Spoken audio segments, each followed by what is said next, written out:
Hello दोस्तों, इस video में आपका स्वागत है। तो इस वीडियो में हम डिस्कस करेंगे effect of temperature on resistance या फिर रेजिस्टिविटी। ठीक है, अगर आप इस वीडियो को एंड तक देखिएगा काफ़ी नॉलेज मिलेगा। ठीक है, तो वीडियो स्टार्ट करते हैं। अगर आपको वीडियो पसंद आएगी तो वीडियो को लाइक और चैनल को सब्सक्राइब कर सकते हैं। ठीक है, तो वीडियो स्टार्ट करते हैं।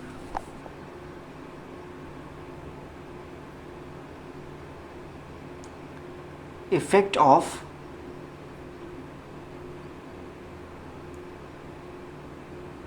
टेम्परेचर ऑन रेजिस्टेंस या फिर रेजिस्टिविटी, क्योंकि दोनों के केस में अगर रेजिस्टिविटी इंक्रीज होगी तो रेजिस्टेंस भी इंक्रीज होगा। ठीक, तो रेजिस्टेंस का फॉर्मूला क्या था, पिछले वीडियो में हम डिस्कस किए थे, ml ne² टाउ e। ठीक है, तो रेजिस्टिविटी इसमें कौन सा होगा, m। रेजिस्टिविटी जो होगा वो m/ne² टाउ। ठीक है, तो resistance is equals to resistivity, यानी ये पार्ट जो है ये कौन सा है, ये रेजिस्टिविटी है, यानी R इक्वल टू ρl/e। ठीक, तो अगर रेजिस्टिविटी इंक्रीज होगी तो रेजिस्टेंस इंक्रीज होगा। तो हम देखते हैं 3 केस होता है। पहला तो कंडक्टर के लिए देखेंगे, फिर सेमीकंडक्टर के लिए, फिर एलॉय के लिए देखेंगे। ठीक, तो फर्स्ट है कंडक्टर।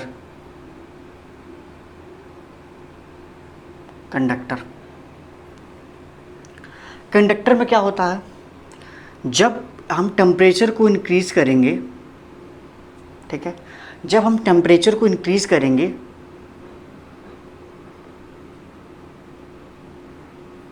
तो वाइब्रेशन ऑफ इलेक्ट्रॉन क्या हो जाएगा। अगर हम टेम्परेचर को इंक्रीज करेंगे तो वाइब्रेशन ऑफ इलेक्ट्रॉन्स क्या हो जाएगा, इंक्रीज हो जाएगा।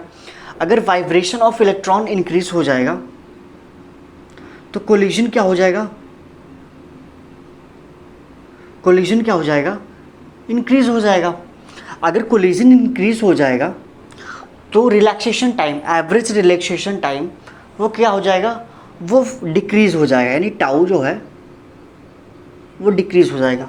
अगर यहाँ से अगर टाउ डिक्रीज़ हो जाएगा तो रेजिस्टिविटी एंड रेजिस्टेंस क्या है, फाइनली इंक्रीज़ हो जाएगा। ठीक, अब एक चीज़ एक बार फिर से देखते हैं, कंडक्टर्स में क्या होता है, अगर टेम्परेचर इंक्रीज़ करेंगे तो जो इलेक्ट्रॉन्स होंगे वो धड़ धड़ धड़ धड़ मूव करेंगे, बहुत तेज़ी से, मतलब उसमें मूव करने लगेंगे। ठीक, कंडक्टर के अंदर अगर वाइब्रेशन ऑफ इलेक्ट्रॉन्स बहुत तेज तेज मूव करेंगे तो कोलिजन भी बहुत तेज तेज टकराएंगे, कोलिजन भी इंक्रीज़ करेगा। अगर कोलिजन इंक्रीज़ करेगा तो रिलैक्सेशन टाइम क्या हो जाएगा, डिक्रीज़, यानी दोनों, मतलब जब दो इलेक्ट्रॉन्स बहुत कम टाइम में आपस में कोलाइड करेंगे, ठीक है, तो रिलैक्सेशन टाइम डिक्रीज़ हो जाएगा। तो अगर रिलैक्सेशन टाइम डिक्रीज़ हो जाएगा तो रेजिस्टिविटी एंड रेजिस्टेंस क्या हो जाएगी, इंक्रीज़ हो जाएंगे। मीन्स यहाँ पर क्या है, टेम्परेचर को अगर रिलैक्सेशन टाइम डिक्रीज़ हो जाएगा तो रेजिस्टिविटी इंक्रीज हो जाएगा, क्योंकि यहाँ पर इन्वर्सली रिलेशन है। एक चीज़ और देखते हैं, पहली बात करते हैं ये किस फैक्टर पे डिपेंड करता है रेजिस्टिविटी। तो ये मास ऑफ इलेक्ट्रॉन सेम रहेगा, इलेक्ट्रॉन की वैल्यू तो सेम होती है, और यहाँ पर किस पे डिपेंड करता है, ये relaxation time, average relaxation time, और number of electrons per unit volume. ठीक है, number of free electrons per unit volume, इस पर भी डिपेंड करता है। ठीक, अगर टेम्परेचर को इंक्रीज़ करेंगे तो आयोनाइजेशन एनर्जी क्या हो जाएगी,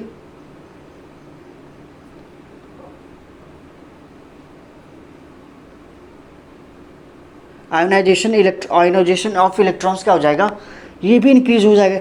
नहीं, टेम्परेचर इंक्रीज़ करेंगे तो आयोनाइजेशन ऑफ इलेक्ट्रॉन्स, यानी इलेक्ट्रॉन बाहर आने के लिए एकदम उताबू हो जाएगा, नहीं मतलब बेकाबू हो जाएगा। ठीक, आयोनाइजेशन ऑफ इलेक्ट्रॉन्स क्या हो जाएगा, वो भी इंक्रीज़ हो जाएगा।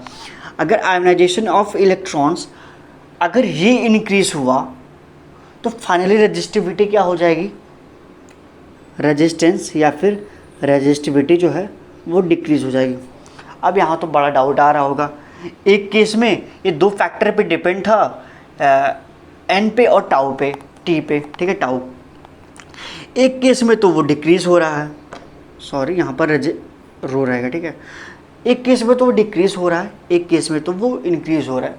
तो क्या कंसीडर करेंगे, तो हमें एक चीज़ पता है कि 10⁻29 इलेक्ट्रॉन्स मीटर क्यूब होते हैं, यानी मतलब एट रूम टेम्परेचर,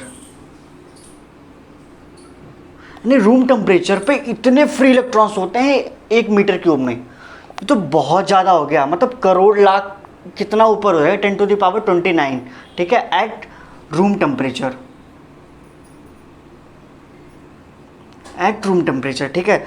तो ये वैल्यू, ये जो वैल्यू होगी टेम्परेचर वाली, यानी जो टाउ वाली जो वैल्यू होगी, टाउ का जो वैल्यू होगा वो डोमिनेट कर जाएगा, ये डोमिनेट नहीं कर पाएगा। यानी फाइनली जो है कि ये इस पे डिपेंड करेगा। अगर किसी भी अगर टाउ की वैल्यू कम हो जाएगी तो क्या होगा, फाइनली रेजिस्टेंस या रेजिस्टिविटी इंक्रीज़ हो जाएगी, ठीक है। अब देखते हैं सेमीकंडक्टर्स के लिए। अब एक ग्राफ है इसमें, कॉपर का ग्राफ लेते हैं, रेजिस्टिविटी वर्सेस टेम्परेचर, ठीक है। यहाँ पर देखते हैं कि ये रेजिस्टिविटी हो गया, ये टेम्परेचर हो गया किसमें, केल्विन में, ठीक। इसका जो ग्राफ होगा ऐसे हो जाएगा, ठीक है। अब बात करते हैं सेमीकंडक्टर का क्या इफेक्ट है।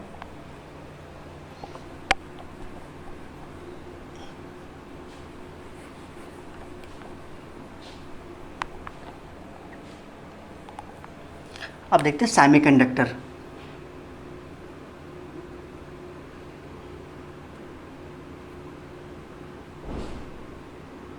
सेमीकंडक्टर्स कौन सा होते हैं, जैसा सिलिकॉन या जर्मेनियम,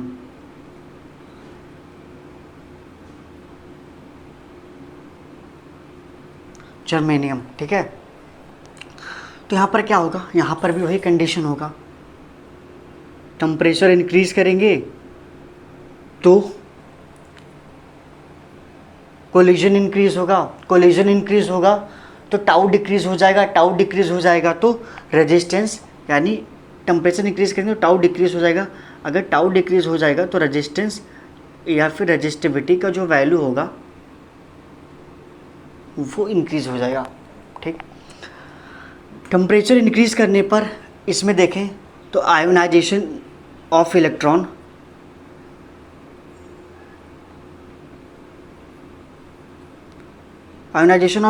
क्या हो जाएंगे, ये इंक्रीज़ करेगा। अगर ये इंक्रीज़ करेगा तो रेजिस्टेंस एंड रेजिस्टिविटी की वैल्यू क्या हो जाएगी, डिक्रीज़ कर जाएगी। लेकिन यहाँ पर सेमीकंडक्टर्स में क्या होता है, कि अगर टेम्परेचर की वैल्यू इंक्रीज़ करें, ठीक है, तो आयोनाइजेशन ऑफ इलेक्ट्रॉन्स बहुत इंक्रीज़ हो जाता है। ये क्यों होता है, ये डोपिंग करवाते हैं। डोपिंग मतलब कुछ हम इम्प्योरिटीज़ उसमें ऐड करके उसकी कंडक्टिविटी को इंक्रीज़ करते हैं, ठीक है। वो हम सेमीकंडक्टर के में पढ़ेंगे, ठीक। तो अगर टेम्परेचर को यहाँ सेमीकंडक्टर में क्या होता है, अगर टेम्परेचर को इंक्रीज़ करें तो एन की वैल्यू बहुत ज़्यादा हो जाती है, ठीक है। एन की वैल्यू बहुत ज़्यादा हो जाता है, ठीक। एन की वैल्यू बहुत ज़्यादा हो जाता है तो यहाँ पर ये जो वैल्यू होगी वो क्या हो जाएगी, डोमिनेट कर जाएगी, ठीक। तो यहाँ पर एक ग्राफ है, ग्राफ क्या है, रेजिस्टिविटी एंड टेम्परेचर, ठीक है। अगर टेम्परेचर बहुत कम है तो हमारा रेजिस्टिविटी बहुत ज़्यादा है, टेम्परेचर और ज़्यादा करेंगे, ठीक, टेम्परेचर और ज़्यादा करेंगे, फाइनल वैल्यू एन की वैल्यू बहुत ज़्यादा हो जाएगी तो रेजिस्टिविटी क्या हो जाएगी, डिक्रीज़ होनी स्टार्ट हो जाएगी, यानी ऐसे, ठीक है। यानी अगर टेम्परेचर को इंक्रीज़ करेंगे तो एन की वैल्यू बहुत ज़्यादा हो जाएगी। एन की वैल्यू जब बहुत ज़्यादा इंक्रीज़ हो जाएगी तो ये रो की वैल्यू क्या हो जाएगी, डिक्रीज़ हो जाएगी, ठीक। अब तीसरा केस आता है हमारे पास एलॉय। अब हम डिस्कस करेंगे एलॉय के बारे में, ठीक है। तो तीसरा हमारे पास है एलॉय, इसे हम बनाते हैं, ठीक है। जैसे कौन कौन से होते हैं, नाइक्रोम, या फिर कॉन्स्टेंटन, ठीक है। इसमें क्या होता है, टेम्परेचर को इंक्रीज करने पर रेजिस्टेंस या फिर रेजिस्टिविटी की जो वैल्यू होती है वो नियरली सिमिलर होती है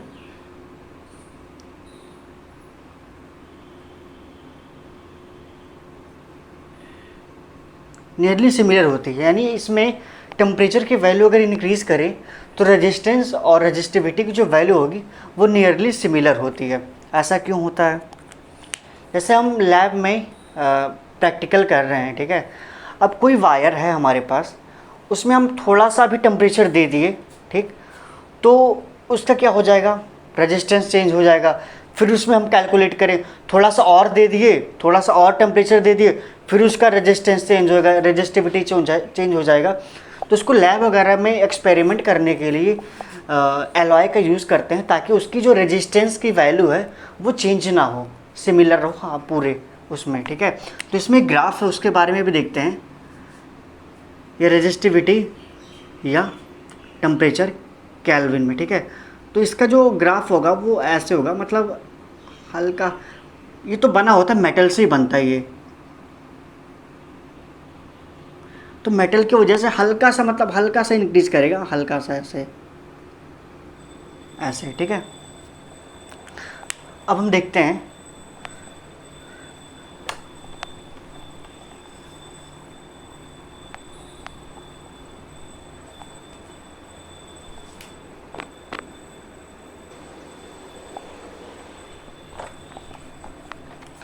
अभी तो हमने ग्राफ वगैरह मेथड से देखा था कि कैसे टेम्परेचर को इंक्रीज़ करने पर रेजिस्टेंस या रेजिस्टिविटी की वैल्यू इंक्रीज़ होगी। अब हम मैथमेटिकली एक्सप्रेशन से देखेंगे वो कैसे होता है, ठीक है। तो यहाँ पर जो हमारा टॉपिक है वो है temperature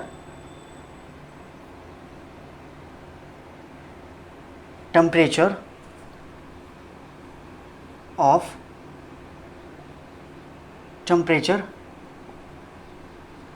temperature coefficient of resistance, इसे अल्फ़ा से रिप्रेजेंट करते हैं, ठीक है। टेम्परेचर कोफिशिएंट ऑफ रेजिस्टेंस, ठीक है। तो हम एक्सपेरिमेंट कर रहे हैं, हमारे पास कोई एक वायर है, ठीक है। हमारे पास कोई, लेट सपोज ये कि वायर है, ठीक, उसमें टेम्परेचर T है, ठीक, और हम उसमें डेल्टा T थोड़ा सा टेम्परेचर इंक्रीज़ कर दें, ठीक। एक्सपेरिमेंट में क्या कर रहे हैं, हमारे पास कोई टेम्परेचर T है, उसको इंक्रीज़ कैसे कर रहे हैं, टेम्परेचर ये है, उसमें थोड़ा सा टेम्परेचर हम बढ़ा दिए, उसका टेम्परेचर थोड़ा, सॉरी, ये dt होगा, यानी थोड़ा सा टेम्परेचर दे दिए जिसकी वैल्यू कितनी है dt। तो रेजिस्टेंस भी इंक्रीज़ हो जाएगा। रेजिस्टेंस कितने से इंक्रीज़ होगा, R0 मान लें इनिशियल टेम्परेचर है, तो ये R0 प्लस dr हो जाएगा, ठीक। तो यहाँ dr की वैल्यू किस पे डिपेंड करेगी, dr is directly proportional to the delta t, और यहाँ पर dr की वैल्यू इसके इनिशियल रेजिस्टेंस पे भी डिपेंड कर रहा है, ठीक है। तो dr directly proportional to the R0, इसको इक्वेशन फर्स्ट मान लो, इसको इक्वेशन सेकंड मान लो। तो dr directly proportional to the R0 dt, तो dr, ठीक है, dr equals to alpha R0 dt, ठीक है। dr equals to alpha R0 dt, ये हमारा फाइनली एक्सप्रेशन है। ये अल्फ़ा क्या है, कोफिशिएंट ऑफ रेजिस्टेंस, ठीक है, टेम्परेचर कोफिशिएंट ऑफ रेजिस्टेंस।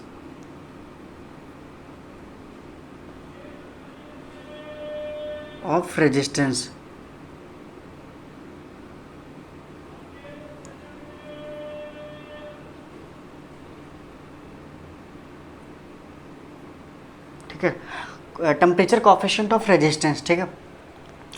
अब यहाँ करेंगे दोनों साइड अगर इसको इंटीग्रेट कर दें, dr equals to alpha R0 dt, अगर इसको इंटीग्रेट कर दोनों साइड तो इसका इनिशियल मान लेते हैं, यहाँ पर कितना है R0 है इनिशियल रेजिस्टेंस, फाइनल कितना हो जाएगा, आर एफ हो जाएगा। ठीक, यहाँ पर इनिशियल टेम्परेचर कितना है, इनिशियल टेम्परेचर कितना है, टी इनिशियल मान लेते हैं, अब फाइनल कितना है, टी एफ हो जाएगा। तो यहाँ जब इसको इंटीग्रेट करेंगे तो यहाँ डी आर को इंटीग्रेट करेंगे तो आर हो जाएगा आर एफ इनिशियल कितना, आर नॉट। यहाँ पर क्या, अल्फ़ा एंड आर कांस्टेंट है तो उसको बाहर निकाल देंगे, अल्फ़ा आर नॉट। यहाँ पर टेम्परेचर में कितना, T F upon T initial. अब इसको इधर देखते हैं, final limit minus initial limit करेंगे तो R F minus R naught equals to alpha R naught T F minus T I. ठीक, यहाँ आर नॉट आर एफ रखे, R F equals to R naught को इधर भेजेंगे तो R naught plus R naught alpha, इसको delta T मान लें, डेल्टा टी।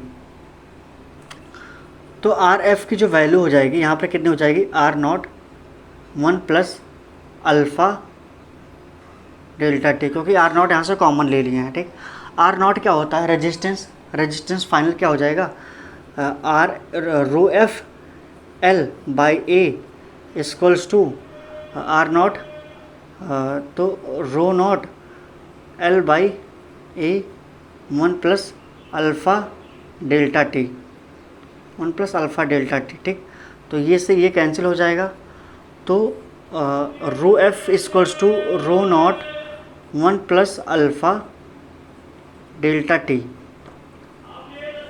ठीक, तो यहाँ पर क्या हो जाएगा, जो कंडक्टर्स में होते हैं, ठीक, अल्फ़ा की वैल्यू कंडक्टर्स में कितनी होती है, कंडक्टर्स में पॉजिटिव होती है, और अल्फ़ा की वैल्यू कंडक्टर में पॉजिटिव होती है। उसके बाद सेमी कंडक्टर्स में कितनी होती है, सेमी कंडक्टर्स में कितनी नेगेटिव होती है, और एलॉय में कितनी होती है, अप्रॉक्सीमेटली 0 के इक्वल होती है। ठीक है, तो इससे रिलेटेड एक क्वेश्चन देख लेते हैं, जो डिपेंडेंसी का जो टॉपिक था वो यहाँ पर मतलब ख़त्म हो जाता है। ठीक है, एक क्वेश्चन देख लेते हैं।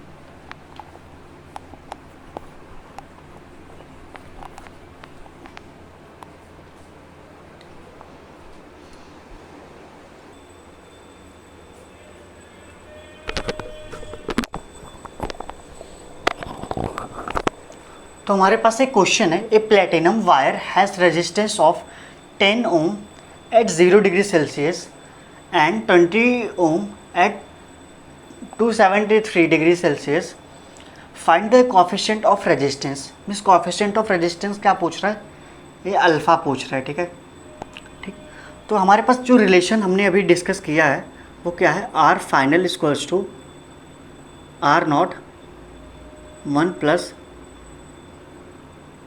Alpha delta T. ठीक है, अल्फ़ा डेल्टा टी। यहाँ पर हमें अल्फ़ा कैलकुलेट करना है, तो यहाँ पर आर एफ इक्वल्स टू कितना हो जाएगा, R naught plus alpha R naught delta T, अंदर मल्टीप्लाई कर दिया आर नॉट से। तो यहाँ पर अल्फ़ा इक्वल्स टू कितना हो जाएगा, ये इधर आएगा तो माइनस हो जाएगा, तो R F minus R naught upon sorry, यहाँ पर R naught delta T. R F final temperature कितना दिया हुआ है, आर एफ का फाइनल रेजिस्टेंस कितना दिया हुआ है, 20 ओम। पहले कितना दिया हुआ था, 10 अपॉन आर नॉट की वैल्यू 10 इंटू 273 डेल्टा टी की वैल्यू। तो ये सब्सट्रैक्ट होगा, तो 10 अपॉन 10 इंटू 273 डिग्री सेल्सियस। ठीक है, 273 डिग्री, 273, 10 से 10 कैंसिल, तो 1 अपॉन